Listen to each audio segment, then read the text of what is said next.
Jonas, capítulo 1, de 1 a 3, é o texto que vai servir de base para a nossa reflexão dessa noite. O texto nos diz assim, queridos: O Senhor deu esta mensagem a Jonas, filho de Amitai: Apronte-se e vá à grande cidade de Nínive, anuncie meu julgamento contra ela, pois vi como seu povo é perverso. Jonas se aprontou, mas foi na direção contrária, a fim de fugir do Senhor.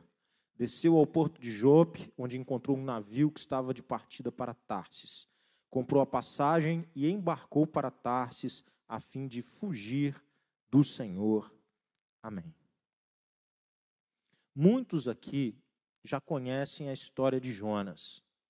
Jonas, normalmente quando as pessoas se lembram dele, da história dele, desse livro, se lembram de um profeta teimoso, desobediente, e que é engolido por um grande peixe e levado a uma praia, mais perto do local onde ele deveria ir, e estava fugindo.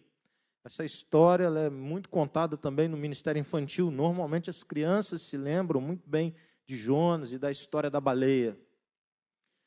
Mas o livro de Jonas, ele tem muito mais do que esses elementos. E ele pode nos ensinar muito se nós estivermos com os nossos corações abertos, com os nossos ouvidos abertos, para aquilo que Deus tem para nós.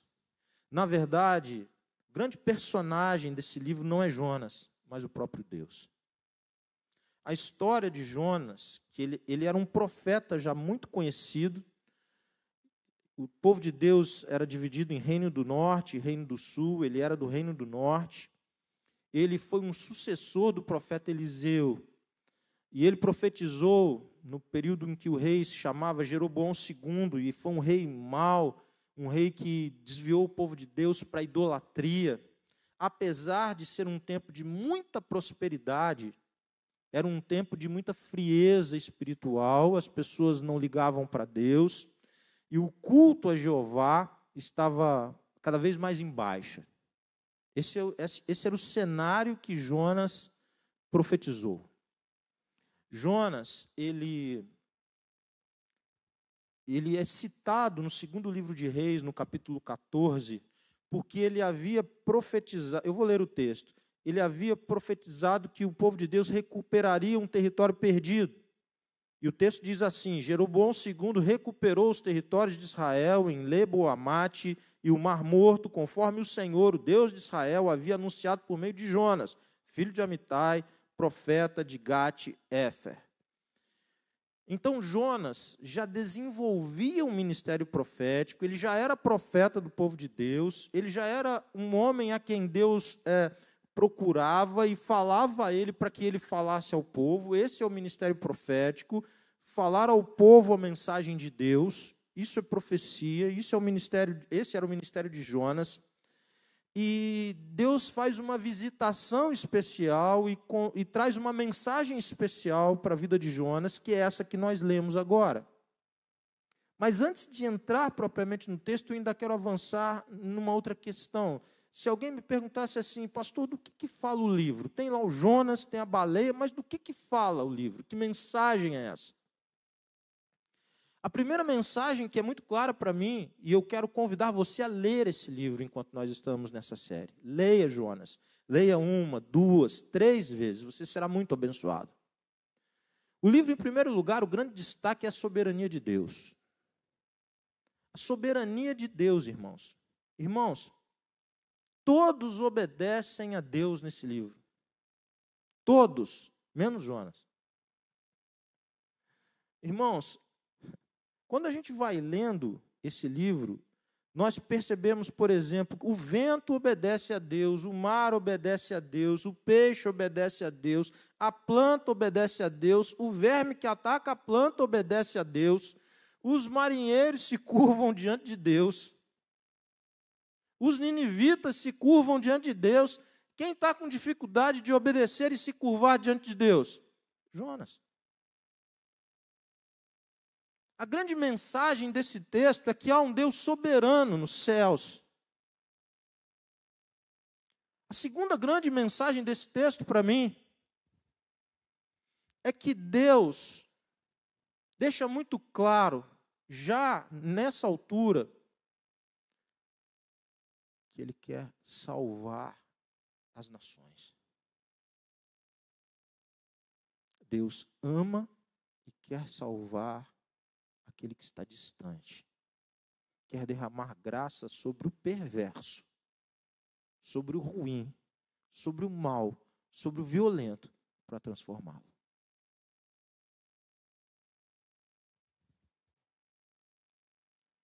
Portanto, esse livro nos confronta muito. Com uma mensagem assim, todos nós somos muito confrontados. O que o texto vai revelar é que Deus dá uma missão para Jonas, que era difícil de ser cumprida, e que ele resiste duramente. Ele tenta resistir a Deus o máximo que pode, mas que muitas vezes, no texto, ele reflete Israel. Ele é um ícone do que era Israel naqueles dias. Israel, que havia sido formado, o povo de Deus formado a partir de Abraão, para ser uma luz para as nações, ele havia se fechado completamente. E não somente, não era uma luz para as nações, como ao contrário, permitiu que o paganismo, que valores e princípios contrários a Jeová entrassem naquela sociedade, naquelas famílias, entrasse no meio do povo de Deus e assolasse o povo.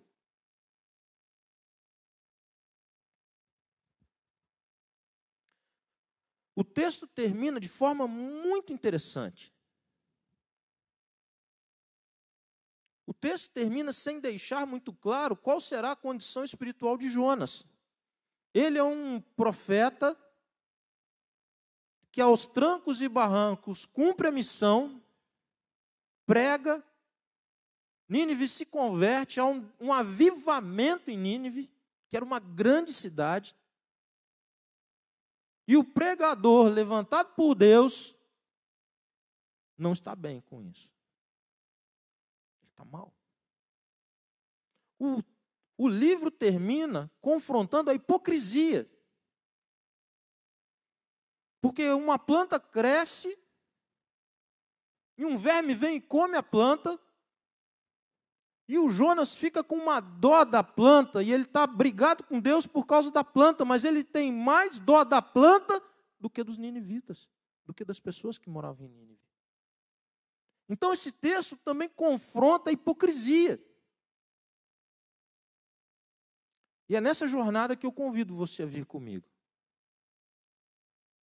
Olhando para esse texto em si, os 3 primeiros versículos que lemos, o texto já começa de forma bem categórica com uma mensagem clássica sobre profecia. Assim diz o Senhor, ou na versão que eu li, o Senhor deu esta mensagem a Jonas. Ou seja, tudo que vai ser tratado a partir de então é aquilo que Deus quis tratar com Jonas, porque Deus é o personagem principal. É Deus quem inicia a conversa, e no final do livro é Deus quem encerra a conversa. Tudo que vai acontecer por um agir de Deus, porque Deus tem propósitos na vida de Jonas, na vida de Israel e para todos que lessem esse livro.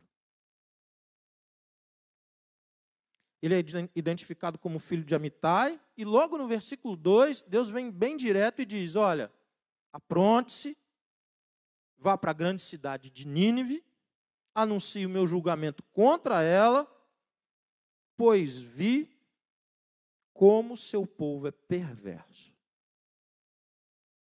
Você vê que é uma mensagem tranquila para o Jonas.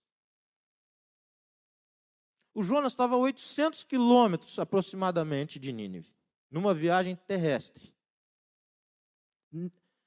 Os assírios, eles eram muito maus. O texto diz que eles eram perversos. Eles eram fortes, eles já tinham feito incursões contra o povo de Israel, e eles entravam, e aonde eles entravam, irmãos, tudo era destruído. Mas eles eram muito, muito maus.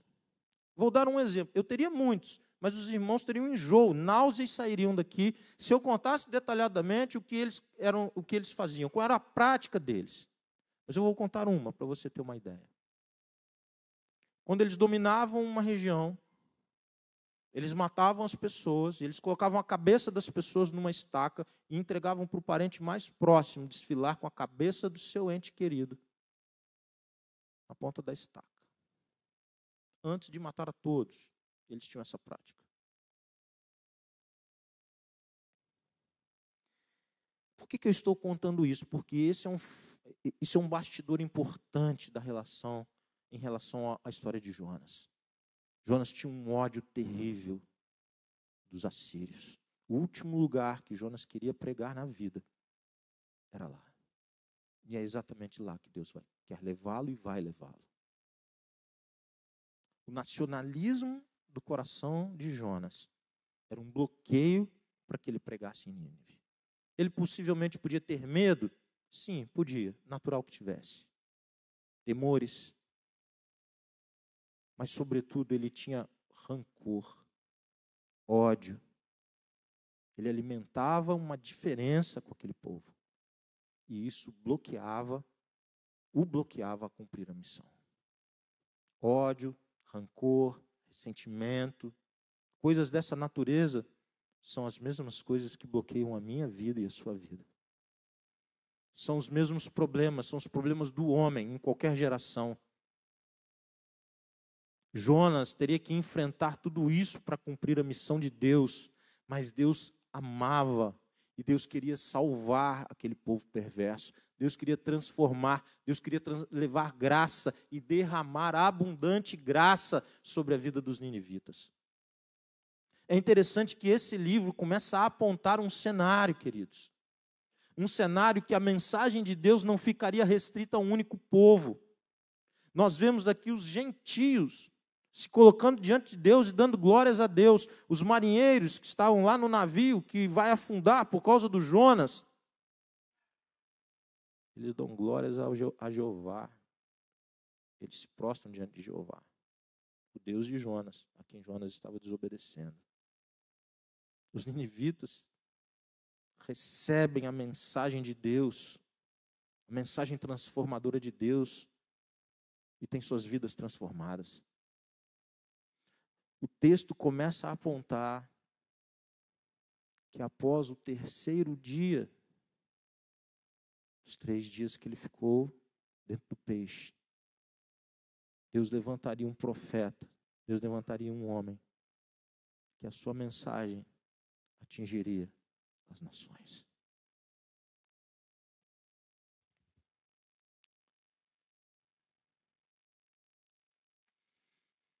Levante-se e vai. Em algumas versões, dispõe-te e vai. Na versão que eu li, apronte-se e vá. Tem uma missão para você, Jonas. Amados, muitas vezes nós ouvimos e usamos essa palavra. Eu não estou disposto hoje. Eu não estou disposto para alguma coisa. De um jeito assim, eu não estou bem. Assim, como se alguma coisa tivesse que acontecer conosco e aí nos animasse. Como se faltasse alguma coisa em nós para nós termos ânimo para cumprirmos uma missão.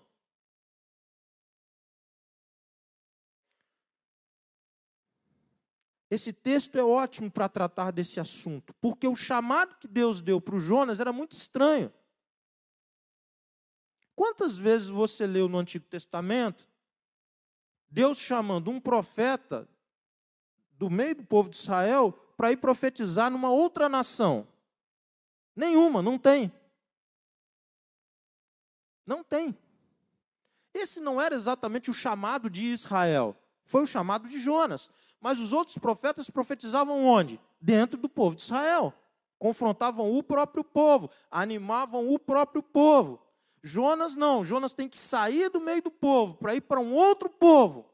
Ele tem que deixar a sua família, ele tem que deixar a sua cidade, ele tem que deixar a sua rotina, ele tem que deixar a sua construção de vida, ele tem que deixar tudo para trás, entrar numa filinha assim, para uma área VIP, depois ele passa ali no detector de metais, e depois ele embarca e ele vai para um lugar sem saber se ele vai voltar a ver as pessoas que ele mais amava. É isso que ele tem que fazer.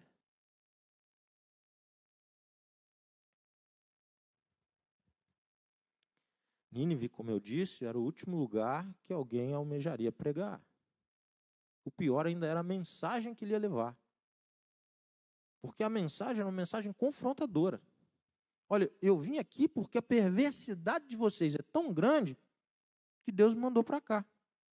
Você pensa, você chegar, você é missionário, você chega num lugar e fala assim, por que você veio fazer aqui? Vocês são tão ruins, vocês são tão horríveis, vocês são tão perversos, vocês são tão maus, que Deus me trouxe aqui para trazer uma mensagem transformadora para vocês. Você vê que ele ia sair de lá coberto de glória.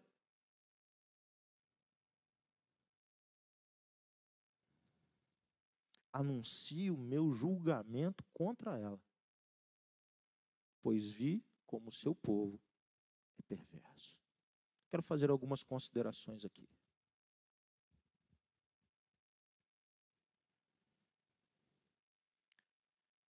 O que Deus chama Jonas para fazer, Deus nos chama todos os dias para fazer. Todos os dias Deus nos chama para sairmos da nossa zona de conforto, da nossa rotina, do ambiente confortável que nós criamos e nos cercamos dele, em nome de encarnarmos uma missão. Não era possível Jonas proclamar a mensagem sem viver a mensagem. Não era possível Jonas terceirizar, ó Deus, eu não vou não, mas eu vou pagar um camarada aqui, ele vai lá para mim, ó, fica tranquilo, que isso aí que você está falando que é para fazer, vai ser feito, só que eu não vou, eu vou terceirizar. Não tem terceirizado. Todos os dias eu e você somos confrontados, porque nós temos uma mensagem. Nós abrimos essas portas para adorarmos a Deus, para orarmos a Deus, mas, sobretudo, é porque nós temos uma mensagem para ser anunciada. Essa mensagem diz que há um Deus nos céus. Essa mensagem diz que nós somos pecadores e que os nossos pecados estão nos separando desse Deus, mas que esse Deus nos ama tanto e ama a todos, que Ele enviou o seu Filho Jesus, para que essa separação não exista mais. E pelo sangue derramado de Jesus, nós temos paz com Ele, e por isso nós precisamos nos arrepender dos nossos pecados e crer em Jesus. E todas as vezes que nós vivemos a vida como se essa não fosse a nossa missão, aonde nós estamos plantados, independente do local, nós estamos agindo como Jonas, indo para um outro lugar, bem distante do lugar onde Deus quer que estejamos. Nós estamos dizendo não para Deus. Irmãos, o texto é interessante porque diz, olha, Jonas, se levanta, dispõe-te, e ele faz isso, a primeira parte da ordem, ele cumpre exemplarmente. É do tipo assim, olha, Jonas, levanta e bora lá, bora para Nínive. A primeira parte, que é o levanta, ele levantou. Só que ele foi para um lugar completamente oposto. Deus tinha mandado ele ir para Floripa, mas ele saiu na direção de São Paulo, irmãos. Para onde que ele foi, pastor? Para onde que ele foi não importa, nem importava nem para ele. Ele foi para o lugar mais longe, ele tentou ir para o lugar mais longe que de onde ele estava, ele conseguiria. A viagem que ele deveria fazer era de aproximadamente 800 quilômetros de forma terrestre. Ele foi pegar um navio fenício, para bem longe. Essa região, irmãos, ele ia chegar na Espanha.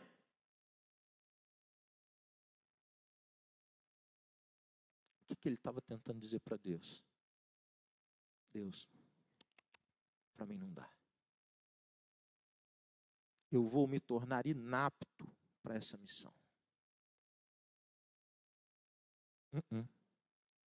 Para mim não. Passei a vez. Chama outro. Eu tenho outros projetos, eu tenho outros planos, já estou com o meu ministério aqui estabelecido, eu já profetizei, o senhor já viu que eu profetizei, o senhor mesmo já cumpriu a promessa, o povo aqui gosta de mim, está tudo certo, Deus, nós estamos prosperando agora, daqui a um tempo o povo vai se arrepender e eu quero estar por aqui. Deus, eu vou fazer tudo o que o senhor quer, mas aqui. Deus, eu vou te obedecer tudinho, mas aqui, do meu jeito, com os meus limites, com a minha forma, do jeito que eu quero. Eu tenho ideias melhores que as suas, não é, Deus? Todas as vezes que nós vamos nessa direção, nós somos os Jonas da história. Todas as vezes que nós dizemos a Deus, olha Deus, isso não é assim, isso não é, eu só vou até ali, eu não vou até onde o Senhor quer que eu vá, eu não vou fazer o que o Senhor quer que eu faça, eu vou um pouco, olha, eu vou até tal ponto, até aqui eu vou com alegria, com satisfação, mas daqui para lá não dá para mim.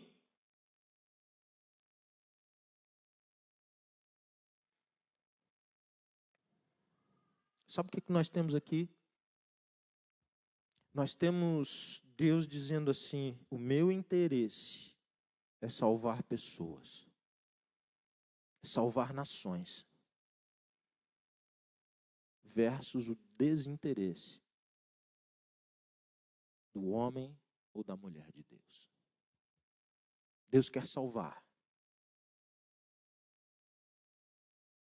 Deus quer ver o seu nome famoso entre as nações. E o homem de Deus está dizendo, Deus, deixa isso para outra hora, eu tenho outras coisas para fazer.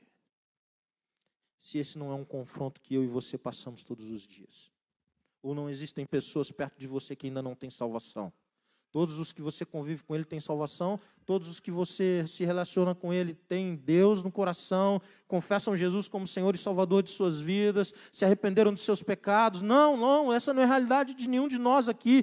Todos nós convivemos com pessoas que estão vivendo como as pessoas viviam em Nínive. E todos os dias Deus nos chama para caminharmos na direção delas. Mas elas são perversas, elas são más, elas são difíceis, elas podem expor você, elas podem ridicularizar você, elas podem deixar você de lado, elas podem preterir você. Podem. Mas há um chamado, há uma missão. E para que ficasse muito claro que o custo do cumprimento dessa missão, custo maior, ficaria com o próprio Deus. Ele entregou o seu filho para que as nações sejam transformadas. O Jonas podia estar achando muito caro. Nós podemos achar muito caro. Será, mãe, que se Deus levantar o seu filho, a sua filha, para bem longe, como um missionário, você vai se alegrar, vai dar glórias a Deus, vai levar no aeroporto, dar um abraço e dizer, vai na fé, filha. Vai na fé, filho. Quando Deus quer, nós obedecemos. Isso é o melhor. Ele entregou o filho dele, que está me dando a honra de entregar o meu, de entregar a minha, para a missão que ele tem. Quantos pais e mães se aceitariam isso? Desejam isso. Gostam dessa ideia, oram por isso, orientam dessa forma, como o melhor projeto para a vida dos seus filhos. É disso que se trata, irmãos. Deus continua levantando jovens, Deus continua levantando pessoas de todas as gerações, Deus continua levantando pessoas maduras. Jonas era um homem maduro, estabelecido. Sabe quando o cara chega naquela altura da vida que ele fala assim, agora eu vou comprar o sítio, vou plantar uns negócios lá? O Jonas estava chegando nessa fase. O Jonas estava falando assim, gente, cidade deu para mim, está tudo certo, eu quero um rancho. Eu vou para o meu rancho agora, me deixa quieto aqui. E Deus falou assim, ei, você tem muita lenha para queimar, Jonas? Irmãos, eu vejo pessoas com 40, 50, 60 anos me dizendo isso, irmãos. Eu não consigo absorver isso como de Deus para a vida de ninguém. Irmãos, pessoas com 40, 50, 60, 65 anos, se você tem saúde, você tem uma jornada incrível para viver com Deus. Você tem experiência, você tem bagagem, você passou por tantas coisas. E Deus quer usar tudo isso para a glória dEle. Invista, sirva, doe, caminhe para Nínive.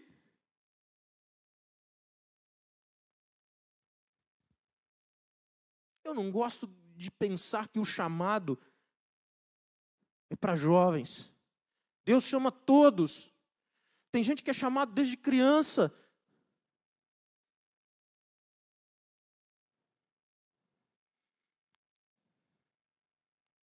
Muitas vezes nós não cumprimos a missão de Deus de irmos aos ninivitas que estão ao nosso redor, porque a gente não quer conviver com a ideia de que eles vão nos chamar de chatos. E a gente quer ser legal. A gente quer que as pessoas nos achem bacanas, legais, interessantes, inteligentes.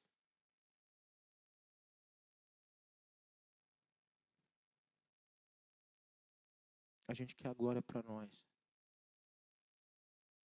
A gente quer um reconhecimento para nós. Quando, na verdade, Deus está dizendo, Jonas, não tem nada a ver com você, é comigo. O poder é meu, o amor é meu e a glória é minha. Algumas pessoas olham para Jonas e dizem assim, pastor, acho que ele não sabia bem quem era esse Deus, não. Isso não é verdade. Nós vamos ver isso com mais detalhes. Mas quando o barco está fazendo água, irmãos, os marinheiros, eles estão clamando, orando para tudo quanto é Deus e santo que eles conheciam, eles estão lá. Porque na hora do desespero, quando a embarcação está fazendo água, quando o navio está caindo, quando a vaquinha está indo para o brejo, começa uma espiritualidade em todo mundo ali, acende de tudo. Mas o Jonas não estava nem aí. Mas ele não é Jesus, que o barco está fazendo água e ele está lá dormindo de boa. Jonas é o Jonas, ele não é Jesus. Jonas é como nós, não é como Jesus. E eles acham aquilo muito estranho. Eu falo, rapaz, nós estamos nesse desespero, esse cara está aí assim, vamos para cima dele. E quando eles começam a questionar, porque eles queriam saber o seguinte, quem é o maldito que está nesse barco, que essa chuva não estava nos planos? Quem é o amaldiçoado? Quem que está afrontando o seu Deus dentro dessa embarcação? E eles vão questionar o Jonas. E o Jonas fala, eu sou hebreu, eu sou servo do Altíssimo. Ele vai dando o seu próprio currículo, está tudo ali, sabe de tudo. Não faltou informação para o Jonas, faltou quebrantamento e desejo de obedecer. Mas Deus iria cuidar disso também. A pergunta nessa noite,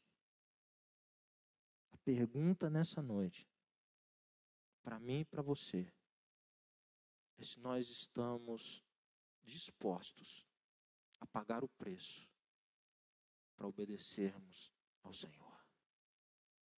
Porque Deus tem propósito na vida de todas as pessoas que estão dentro desse ambiente. Todos, sem exceção.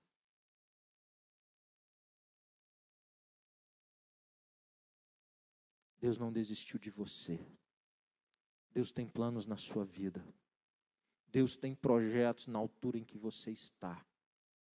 Deus quer usar a sua vida. E Deus quer que você sinta prazer, realização, felicidade fazendo o que Ele tem para você. Queridos, muitas vezes nós transformamos bênçãos que Deus nos dá em problemas. Nós somos capazes até disso. E eu quero terminar fazendo essa consideração. Eu sou de uma geração, irmãos, eu vou fazer 25 anos no ministério e um pouquinho mais de vida cristã. Então eu já passei por algumas coisas. E ao longo desses anos eu vi cada vez mais as igrejas locais ganharem proeminência no mundo evangélico. As denominações estão cada vez menores, menos relevantes. E as igrejas locais cada vez mais ocupando um espaço maior na sociedade. E eu não estou aqui fazendo nenhum juízo de valor, se isso é bom, se isso é ruim, é a minha leitura. Então, os eventos que antes eram denominacionais, eles se tornaram de igrejas. As pessoas que antes seguiam um calendário denominacional, as igrejas, agora elas olham o que as igrejas maiores estão fazendo. Elas se tornaram a referência. A igreja local hoje tem grande valor. Grande valor. E glória a Deus por isso, irmãos. Glória a Deus por isso. Que bom, eu acabei de dizer há pouco atrás, falei, gente, igreja não é um local que a gente vai ao cinema, a gente vai ao shopping, mas a igreja é uma família que a gente vive nela. Glória a Deus por isso. Mas isso às vezes tem um efeito colateral. nós esquecemos de uma igreja chamada Universal, mas não é a Universal do Bispo Macedo, não. Não é isso, não. É a igreja do Senhor espalhada pela face da terra. Eu me emocionei quando as crianças vieram aqui à frente. Por que eu me emocionei? Porque eu sei que em vários lugares desse mundo, irmãos, não há crianças em várias igrejas. Porque o evangelho está assim, ó, encolhendo. As igrejas estão encolhendo. Só tem idosos. E o que Deus vai fazer? O mesmo que Ele fez aqui. Deus vai se levantar e vai levantar pessoas para que sua mensagem seja anunciada, vidas sejam transformadas e o seu nome glorificado. Nós precisamos amar a igreja local, irmãos. Mas nós precisamos amar, orar, investir, proteger, entregar o melhor de nossas vidas para essa igreja que se esparrama pela face da terra. Em diferentes lugares, em diferentes circunstâncias. Uma igreja de ribeirinhos lá no norte do país.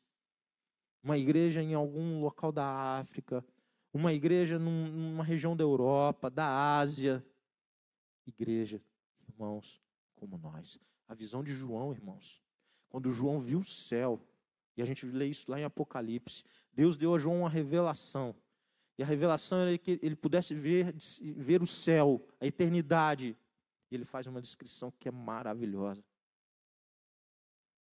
Ele viu pessoas de povos, tribos, etnias, línguas diferentes, adorando ao Cordeiro. O que ele viu? Ele viu essa igreja, irmãos. Essa igreja que é a igreja de Jesus. É essa igreja que Jesus morreu por ela. É essa igreja que estava sendo formada pelos nossos irmãos ninivitas. Esse povo creu na mensagem. Esse povo está na glória. Esse povo estará na eternidade. Esse povo que Deus amou, essa nação que Deus investe, é a nação que um dia estará diante dele, adorando o seu Filho. Amém, irmãos? Que o Senhor traga despertamento para as nossas vidas. Que o Senhor traga para nós um desejo de ver na nossa geração a missão dele sendo cumprida, para que nós não sejamos espectadores daquilo que Deus está fazendo, mas que nós sejamos parte, aqui ou longe, perto ou longe, no local, na cidade ou em qualquer lugar. É a igreja de Jesus.